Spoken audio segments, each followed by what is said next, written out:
esto que has mencionado antes lo quiero tocar, lo de pagar por el periodismo, ¿no? Y las entrevistas. Porque una cosa que me estoy encontrando también, y tú ahora eres productor y yo también me he hecho productor, puede que me arrepienta pronto, pero he montado también mi productora y demás. Y una cosa que a los periodistas, a ti y a mí, nos pasa es que nos negamos a pagar. Y sin embargo, a la hora de hacer ya no hablo de periodismo, o sí, a la hora de hacer documentales, la gente te pide dinero. Sí, está a la orden del día. Y a mí esto me rompe los esquemas, porque yo nunca jamás en mi vida he pagado. Yo recuerdo estar en Camboya una vez y tener a un superviviente del genocidio camboyano, que era un pintor, y además tenía una historia increíble, porque ¿cómo se había salvado del genocidio? Pol Pot, que fue el tipo que provocó ese genocidio ideológico de los Yemeres Rojos, tenía una cárcel que era la S-21 y de los 14.000 que entraron solo salieron de allí 7 y de estos 7 había uno que sobrevivió de una manera muy curiosa. Le dijeron los Yemeres Rojos: tú pintas, ¿no? Dice: sí. Nosotros, si no eres útil para el régimen, te ejecutamos. Ahora, te vamos a dar un retrato de Pol Pot. Si tú consigues pintarlo y es exactamente como Pol Pot, no te matamos. Joder. Y si no, te ejecutamos aquí mismo. Vaya historia, ¿eh? Y el tío te contaba como temblándole el pulso, ¿no? Dibujando y tal. Y luego le encargaron hacer todos los retratos de Pol Pot y tal. Pero es curioso que, claro, cuando yo le entrevisté por primera vez, pues fue llegar, pues, oye, en su casa, una choza, no sé qué, le entrevisté, me contó la historia, me enseñó algún retrato de Pol Pot. Cuando volví 2 años después, como habían empezado a venir muchos periodistas, ya les había empezado a pedir dinero.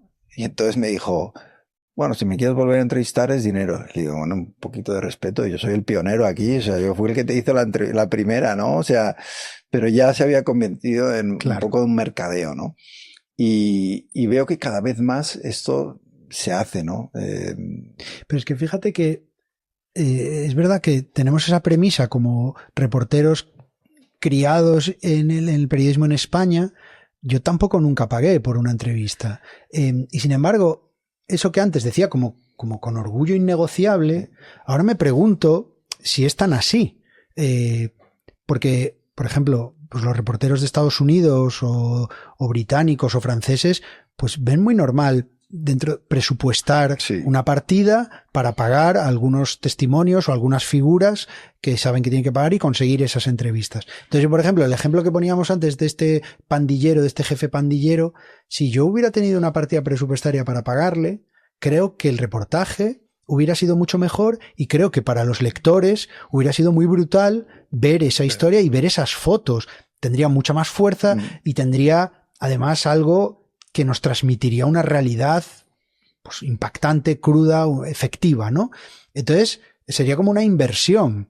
Entonces yo creo que asociamos demasiadas veces, y esto es algo que muy reciente en mi razonamiento, de hecho no lo tengo tampoco muy claro, ¿eh? Sí, aquí hay grises. Hay debate, pero tampoco ya no tengo demonizado de la manera que entendía antes, que parecía que no, es que si pagas ya desvirtúas. Está saliendo el lado productor aquí, ¿eh?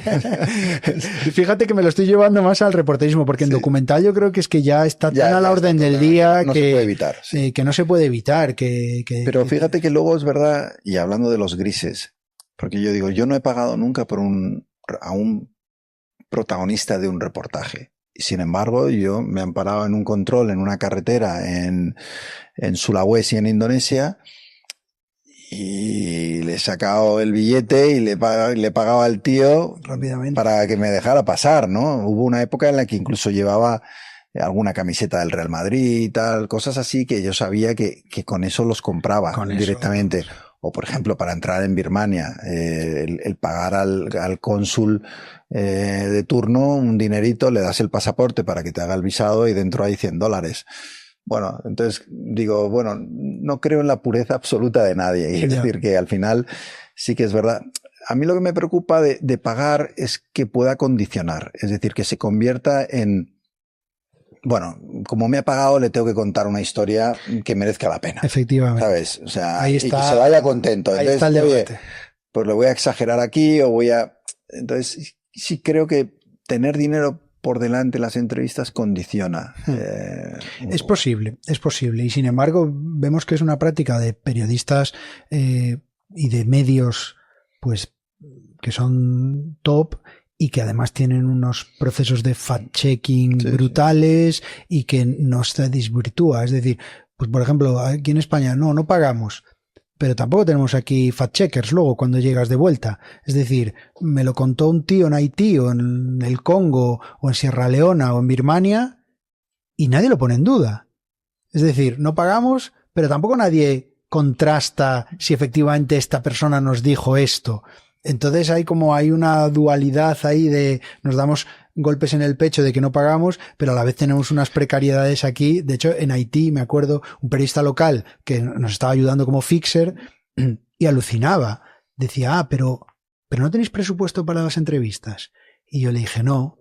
Y el tío no daba crédito. Sí, porque todos iban con un presupuesto para pagar a los... Todos venían con presupuesto. Venía la semana anterior, había estado con unos franceses y me dice, pero... Y el último día nos dijo, oye, mira, y perdón que lo cuente así, pero es verdad, su día me dijo, estoy alucinado de lo que habéis conseguido sin pagar. Habéis hecho un trabajo altísimo, de altísimo nivel, sin pagar. O sea, como que él ya éramos los primeros que llegábamos en mucho tiempo. Claro, pero eso me parece... Sin presupuesto. A mí me gustaría que todos fuéramos sin pagar y, oye, el que mejor, el más espabilado, el que haga mejor su trabajo, que se lleve la mejor exclusiva, ¿no?